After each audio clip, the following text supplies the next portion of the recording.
Hi hello నమస్తే welcome back to my channel ఇట్లు మీ నిఖిల శ్రీనివాస్. ఈ వీడియోలో మనం మునగాకు కందిపప్పు ఎలా తయారు చేసుకోవాలో చూద్దాం. దానికోసం కావాల్సిన పదార్థాలు ఏంటో ఇప్పుడు చూద్దాం. కారం, ఉప్పు, ఒక ఎల్లిగడ్డ, పసుపు, ధనియాల పొడి, పోపు దినుసులు, ఇంగువ చిటికెడు, కొత్తిమీర, కరివేపాకు, టమాటో, పచ్చిమిర్చి, అలాగే మునగాకు.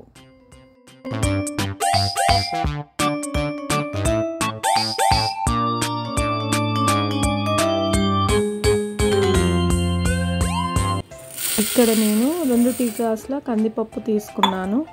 ఈ పప్పుని 2 సార్లు బాగా శుభ్రంగా నీటితో కడిగి ఒక హాఫ్ అన్ అవర్ ముందు నానబెట్టి పక్కన పెట్టుకోవాలి.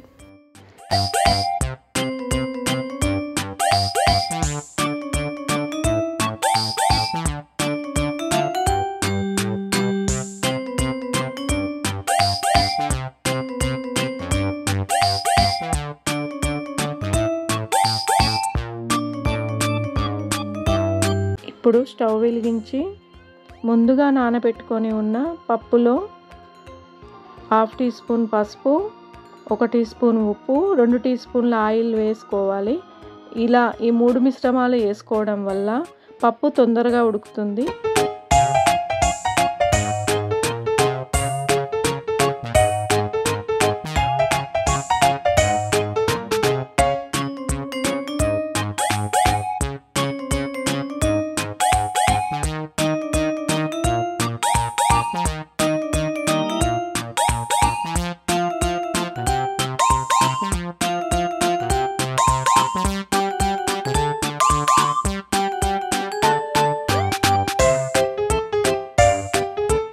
ఇప్పుడు స్టవ్ పైన పెట్టి 3 విజిల్లు వచ్చేంత వరకు ఉడికించుకోవాలి.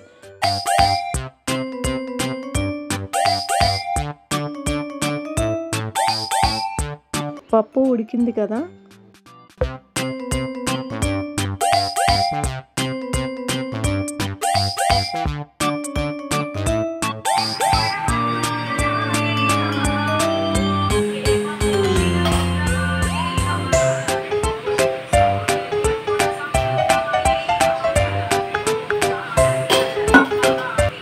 ఇప్పుడు స్టవ్ వెలిగించుకొని మరొక గిన్నె పెట్టి 5 టీ స్పూన్ల ఆయిల్, 1/2 టీ స్పూన్ పోపు గింజలు, ఎండుమిర్చి, పచ్చిమిర్చి, టమాటా ముక్కలు, చిటికెడు ఇంగువ వేసుకొని బాగా కలిపి మూత పెట్టి 5 నిమిషాల పాటు సిమ్లో వేయించుకోవాలి.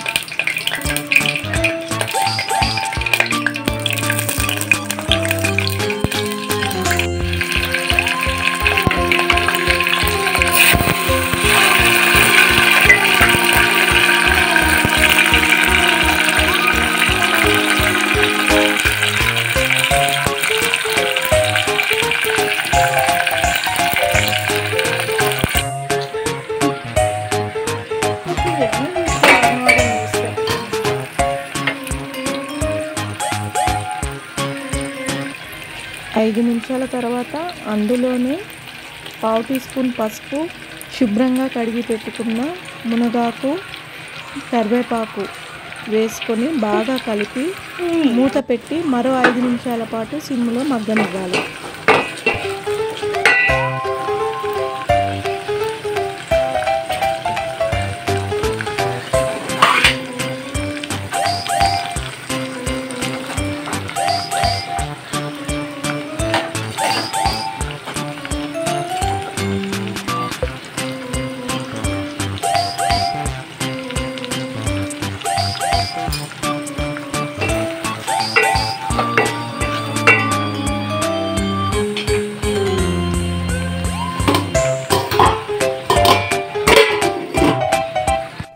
ఐదు నిమిషాల తర్వాత మూత తీసి చూస్తే మునగాకు పచ్చివాసనంతా పోయి మంచిగా వేగి ఉంటుంది. ఇప్పుడు మీకు రుచికి సరిపడా కారం వేసుకొని మరొక 2 నిమిషాల పాటు మూత పెట్టి సిమ్లో కుక్ చేసుకోండి.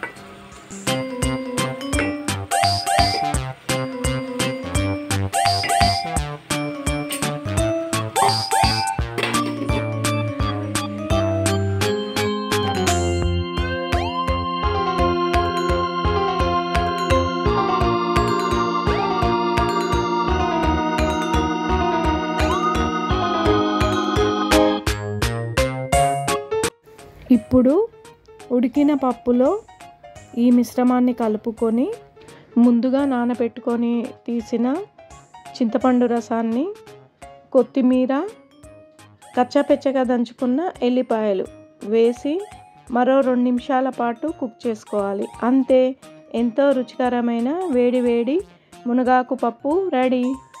ఈ పప్పు పూరీలోకి, అన్నంలోకి, చపాతీలోకి చాలా రుచిగా ఉంటుంది. మీరు కూడా ఒకసారి ట్రై చేసి చూడండి. మునగాకు వల్ల చాలా ప్రయోజనాలు ఉన్నాయి. అవేంటో ఇప్పుడు చూద్దాం. మునగాకుల్లో విటమిన్స్, అమైనో యాసిడ్స్, మినరల్స్ సమృద్ధిగా ఉంటాయి. అలాగే ఇది కళ్ళకు చాలా మంచిది. అరటిపండు నుంచి వచ్చే పొటాషియం 15 రెట్లు అధికంగా ఎండిన మునగాకు నుంచి పొందవచ్చట. అలాగే కాల్షియం లోపాలు ఉన్న వాళ్ళకి, థైరాయిడ్ సంబంధంతో బాధపడే వాళ్ళకి ఇది చాలా మంచిది.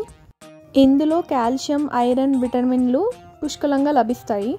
సో చూసారు కదా, మునగాకు వల్ల ఎన్నో లాభాలు ఉన్నాయి. మీరు కూడా ఒకసారి ఈ రెసిపీని ట్రై చేసి చూడండి.